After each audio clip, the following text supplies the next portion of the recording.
ఫహద్ ఫసీల్ గారు, వడివేలు గారు నటించిన కామెడీ థ్రిల్లర్ కాన్సెప్ట్తో వచ్చిన చిత్రం మారిసన్. ఈ మూవీ గురించి చెప్పాలంటే తమిళంలో రిలీజ్ అయ్యి ఫ్లాప్ టాక్ తెచ్చుకొని డిజాస్టర్గా నిలిచింది. ఓటీటీలో తెలుగు వర్షన్లో నెట్ఫ్లిక్స్లో రిలీజ్ చేశారు. మూవీ స్టోరీ విషయానికి వస్తే, అప్పుడే జైలు నుండి వచ్చిన ఫహద్ ఫసీల్ దొంగిలించడానికి ఒక ఇంటికి వెళ్తాడు. ఆ ఇంట్లో వడివేలు కట్టేసి ఉంటాడు. అది చూసిన హీరో షాక్ అవుతాడు. వడివేలు నాకు మతిమరుపు ఉంది, నా కొడుకు కట్టేశాడు అని ఒక స్టోరీ చెప్తాడు. నేను ఇక్కడ నుండి తప్పిస్తే డబ్బులు ఇస్తానని చెప్తాడు. ఇక మతిమరుపు ఉన్న వడివేలుని తీసుకొని హీరో ఎలాంటి సాహసాలు చేశాడన్నది మిగిలిన కథ. ఫస్ట్ హాఫ్ అంతా ఫహద్ ఫసీల్, వడివేలు గారి మధ్యలోనే స్లోగా సాగుతుంది కథ.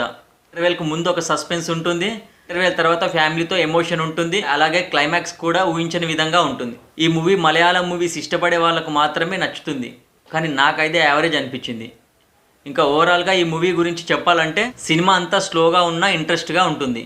హై సీన్స్ అయితే ఉండవు, ఒకసారి చూడొచ్చు. ఈ మూవీకి నా రేటింగ్ వచ్చేసి 3/5. నా రివ్యూ కనుక మీకు నచ్చినట్టయితే లైక్ చేయండి, సబ్స్క్రైబ్ చేయండి అండ్ కామెంట్ చేయండి. ఓకే గాయస్, నెక్స్ట్ రివ్యూలో మళ్ళీ కలుద్దాం.